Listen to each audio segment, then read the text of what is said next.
안녕하십니까, 인문학자 박영규입니다. 오늘은 주역 산지박괴를 전체적으로 해설하는 영상을 준비했습니다. 산지박괴는 산을 상징하는 간괴가 위에 있고 땅을 상징하는 곤괴가 아래에 있는 모양의 괴입니다. 산은 땅 위에 우뚝 솟아 있지만 그 모습이 영원하지는 않습니다. 애국가의 동해물과 백두산이 마르고 딸토록이라는 구절이 나오죠. 크고 웅장한 백두산도 긴 세월이 흐르면 언젠가는 닳아 없어집니다. 산지박괴는 그런 상황을 묘사한 괴입니다. 그래서 괴 이름으로 깎일 박자를 썼습니다. 물리적으로 볼 때 산이 깎여 나간다는 것은 좋지 않은 형상입니다. 태풍으로 산사태가 나서 민가를 덮치는 것처럼 불행한 결과로 이어질 수 있죠. 그래서 산지박괴는 주역 64괴 가운데 대표적인 흉괴입니다. 사업이나 결혼을 앞두고 주역 점괘를 뽑았는데 산지박괴가 나오면 한 박자 쉬어가는 것이 좋습니다. 앞날에 좋지 않은 조짐이 있다는 경고음이 들릴 때 노자가 도덕경에서 말하는 지지불태의 지혜를 발휘하는 것이 좋습니다. 산지박괴 괴사에서도 이렇게 말합니다. 분리유유왕, 나아감이 이롭지 않다. 이를 계속 진행시켜봐야 이로울 게 없으니 적당한 지점에서 멈추라는 메시지입니다. 산지박괴 효사에도 흉이라는 메시지가 반복되고 있는데요. 먼저 초육효사부터 보시겠습니다. 박상이족 멸정흉, 침상의 다리가 깎인다. 고두물 멸함이니 흉하다. 침상의 다리는 삶의 기초, 즉 토대를 상징하는 단어입니다. 그것이 깎여 나간다는 것은 삶의 기초가 되는 토대가 허물어진다는 뜻입니다. 그만큼 상황이 좋지 않다는 것이죠. 그런 상황에서는 고든 자세를 유지하기가 어렵습니다. 그래서 멸정흉이라고 했습니다. 유기효사에서는 이보다 더 악화된 상황을 묘사하고 있습니다. 박상이판 멸정흉, 침상이 깎여 몸체에 이른다. 고드물 멸함이니 흉하다. 판은 몸체를 뜻하는 글자입니다. 몸 전체가 깎여 나갈 정도로 상황이 좋지 않다는 뜻입니다. 상황이 악화되는 것은 자신의 탓도 있지만 사회 전체의 흐름이 좋지 않은 것이 더 큰 이유로 작용할 수 있습니다. 코로나와 같은 팬데믹을 맞아서 삶의 기반이 허물어지는 경우가 많은데요. 개인적으로는 불가항력의 사태죠. 내 허물이 아니라 사회의 허물입니다. 그래서 육사묘사에서는 이렇게 말합니다. 박지무국, 깎여 나가도 허물은 없다.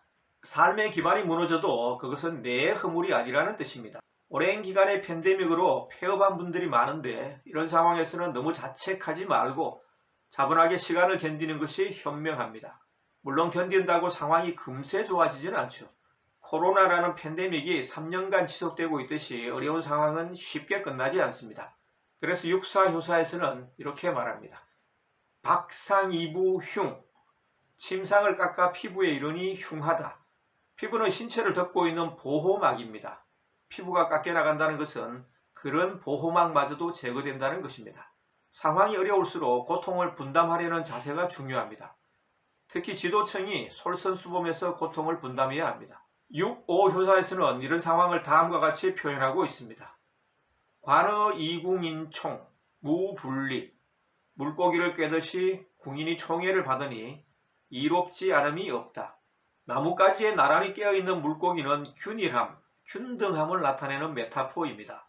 기회를 공평하게 제공한다는 의미로 쓰였습니다. 무슨 기회일까요? 궁인총, 궁인들이 균등하게 총애를 받는 기회를 말합니다. 궁인들은 임금과 잠자리를 함께 하면서 수발을 드는 여자들인데 그들은 왕가의 후손을 생산하는 역할을 맡습니다.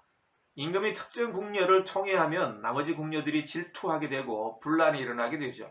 상황이 힘들수록 지도자는 다양한 계층의 사람들을 고루 포용하고 솔선수범해서 고통을 분담해야 한다는 메시지가 담겨 있습니다. 상구효사에는 힘든 시기를 견디는 또 다른 방법 하나가 제시되고 있습니다.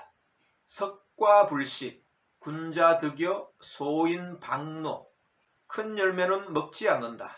군자는 수레를 얻고 소인은 초가지붕을 벗긴다.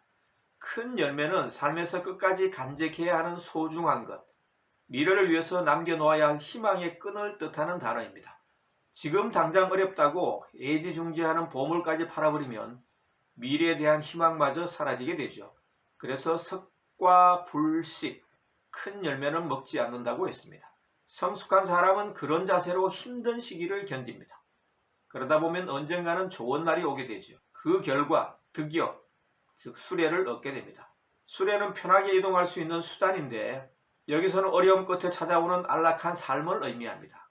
반대로 내공이 깊지 않은 사람, 즉 소인은 당장의 어려움을 모면하기 위해서 삶의 보호막을 스스로 걷어냅니다. 초가지붕을 걷는다는 것은 그런 의미로 쓰였습니다. 아무리 어려워도 희망의 끈을 놓지 않고 궁핍한 세월을 참고 견디면 언젠가는 좋은 날이 온다는 것이 산지박교의 가르침입니다.